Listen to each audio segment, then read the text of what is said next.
Guys, who has been in a room where you thought you had it all together, your pitch presentation was awesome, and Kanti, actually you missed a lot of important elements that could have elevated your pitch and potentially winning a competition or getting that funding that which you want, or at least getting your business idea out there that could be bought. And today I want us to talk about these common mistakes to avoid, because it does happen quite a lot.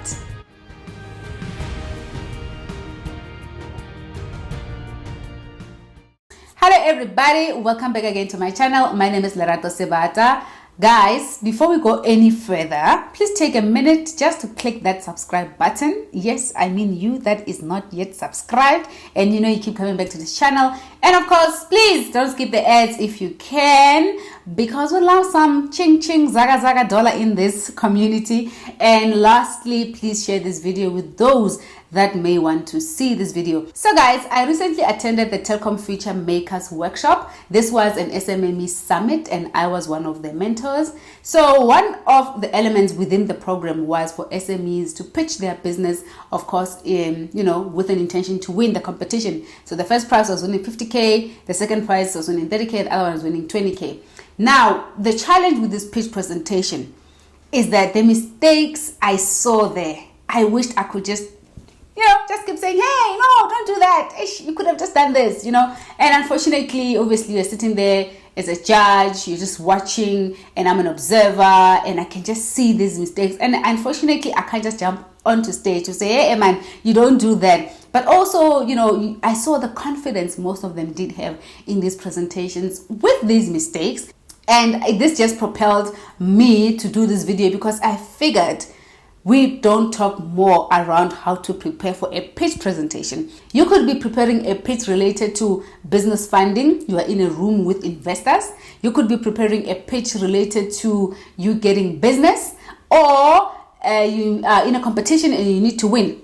So there are common mistakes that I've seen happen since I attended that presentation, because sometimes guys, we think these are obvious, but they're really not obvious. Even some people did have really good solutions and innovations, but just because how they package the presentation, it just does not work. For the most part, people don't even keep time, right? So I want us to just talk about these mistakes so that you guys do not repeat those. Now, mistake number one, overloading your slides with written content. Oh my goodness.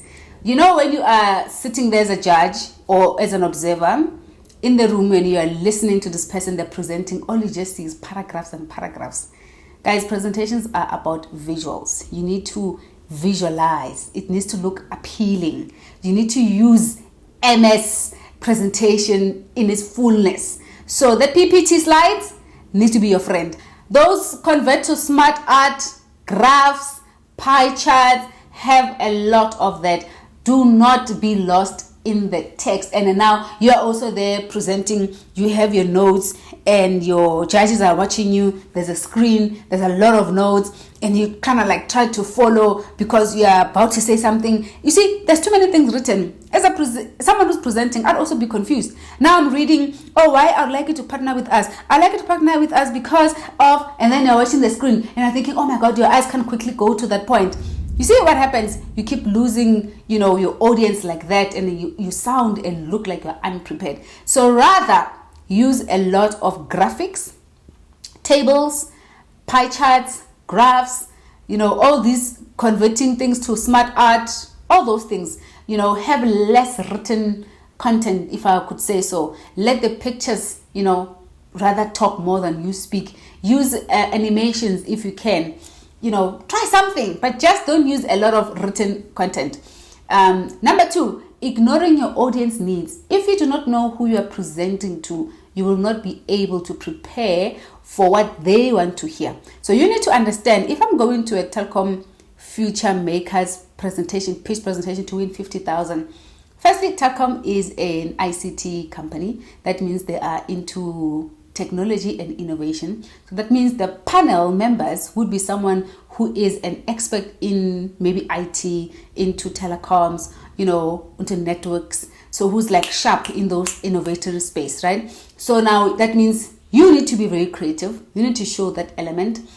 Now you're already preparing, okay, there's a funder, 50,000 rand I need to win. That means there's a funder there. So the funder is interested in giving money to a great business plan or a great business model. So now your business model must crack. So you need to know who is gonna be reviewing your presentation or your pitch.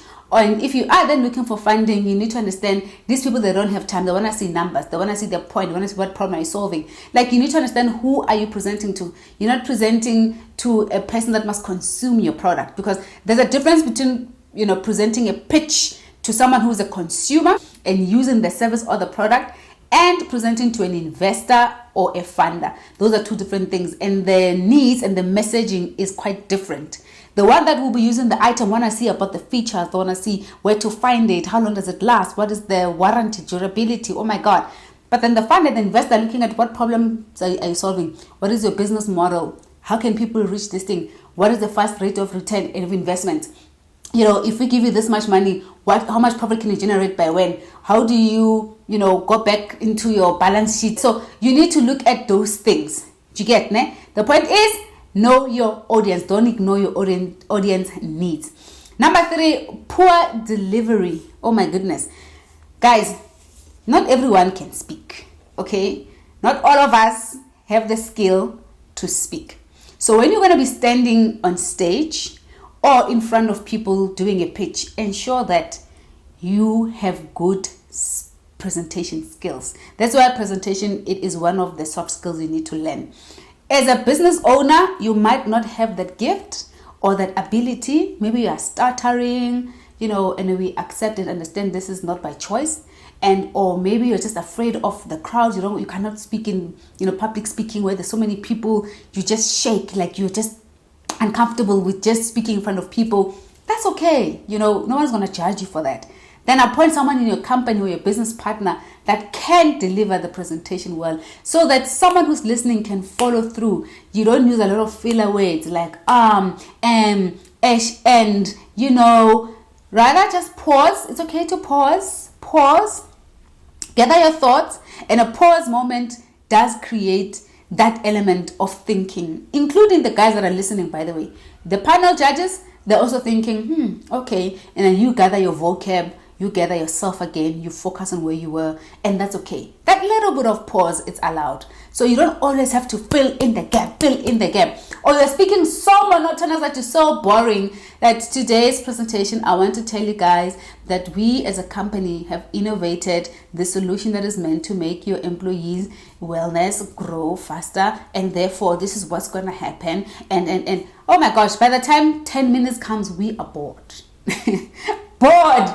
When you're presenting, you need a high pitch tone, low, move around, communicate with your hands, look at your judges, look at your audience, move your eyes back and forth around the room, make a little bit of a joke if you can. Of course, don't overdo it, but just be flexible, show that you are comfortable with the mic, comfortable with your speaking. If you go to this presentation, if I can tell you this, express more, speak. If I had to say something like I've innovated a wellness program, I'll be like, can you imagine your employees having this wellness program every single day? And they understand that each time I clock in, this watch is about to do 1, 2, 3, 4. Oh my goodness. I can tell you they will be saying, yes, we would love to have this. You see, you bring in that little bit of a different energy. Remember, this is sales. At the end of the day, guys, we are selling every single day.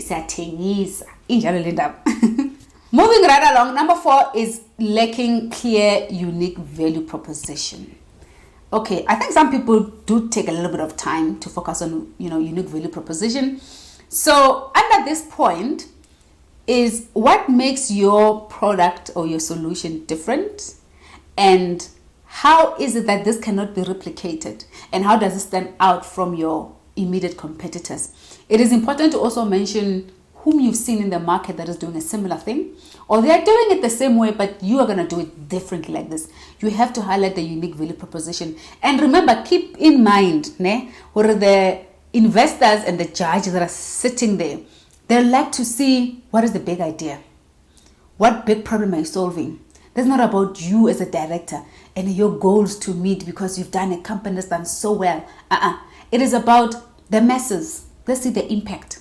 How far can this thing go? what is this creative idea that I've come up with? What is this innovation? So that unique value proposition should come out when you're explaining that, you know what, I've innovated this pouch for this iPhone, and the uniqueness is this part. This is what it's gonna be doing. I've seen in the market they only have this, but there's no glass element, and this glass gives you some what battery saving opportunity. Like there's gotta be some uniqueness to it.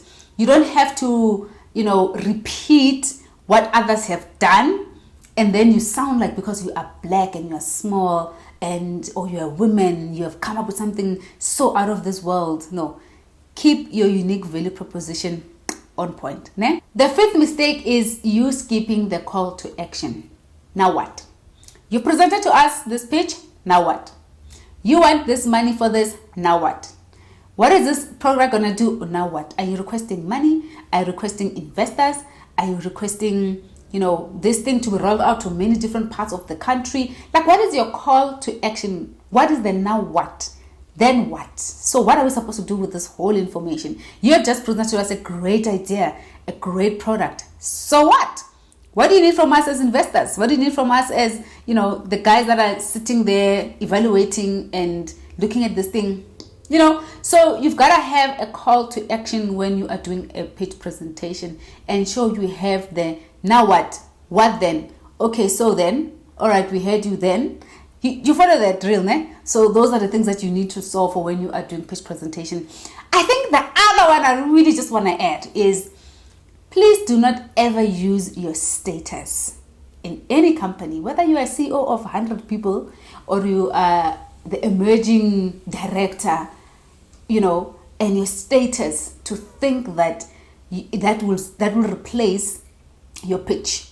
No one cares about your status. No one cares about who you are. We care about the problem you're solving as a business. Remember, you have to have a very strong problem to solve. So ensure that you are there to highlight to your client that this is my problem that I'm solving in the market, and therefore this is what we need. Don't get lost in your head. I'm this person. I have so many employees. I operate in Cape Town or whatever. Ain't nobody got time for that. And to be quite fair and honest, no one is looking at those things. Okay, so you must just calm down. Get out of that high horse, and you are in a room where everyone else, the level is the same, right? The playing field, inji. Guys, I just want to wrap up. Obviously, I cannot forget this very important part. What is your problem statement? What is your business model? This obviously is something that you must put on top, right, as the first thing. Mention your problem statement. What am I solving here? What is this thing about? What am I trying to achieve? What is my business model? How am I going to scale this business model? How am I going to ensure that it runs sustainably? There's a thing, in business that which we call sustainable businesses. It's very difficult to create sustainable strategies for businesses. So, take for example, all the banks that are existing today, that which we know of, that did not go down. It is because they've got a sustainable strategy. So now, for your business to exist beyond 5 years, 10 years, and 50 years, you need a sustainable business model and sustainable business plan. So when you are presenting there, highlight your business model, highlight your sustainable business strategy, highlight the big idea, right? Put the journey and the map there. Answer the why, the big why. Then you would have captured the attention of your audience, né? And the judges. Last but not least, failing to prepare for questions. Please, when you are sitting there at home preparing your pitch deck in a presentation, start to think, what can my audience ask me? What am I not thinking about? Have someone you can bounce the ideas with, someone whom you can use as a checkpoint to say, hey, this is what I'm doing.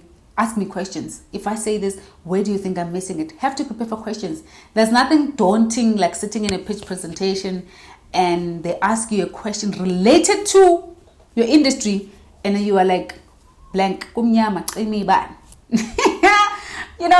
maybe someone asks, so what is your annual rate of return on this, that which you provided the numbers? And then you are like, annual rate of return, it is, you know what, I think you are right. You're like, so I did not know that. And guys, sometimes using jargon that one cannot even relate to while you're busy presenting there, your judges and your audience don't even know what you're talking about, please don't use too much jargon and acronyms. Write things as they are, or if it is an acronym, when you are speaking, say it in full and just move past that, you know. So the critical part, it is prepare for Q&A. And guys, please read up. Only in business, you need to know what's happening. Know what's happening in your industry, because you'll be embarrassed in front of your investors. You'll be embarrassed in front of those guys that you'll be presenting your pitch to, when they now start shooting you with questions and you don't even know what they're talking about, and all they're doing is and you know, please, you have to know your industry like this, you know, this side and this side, back to back, and of course knowing your product back to back to show that you actually understand what you're talking about.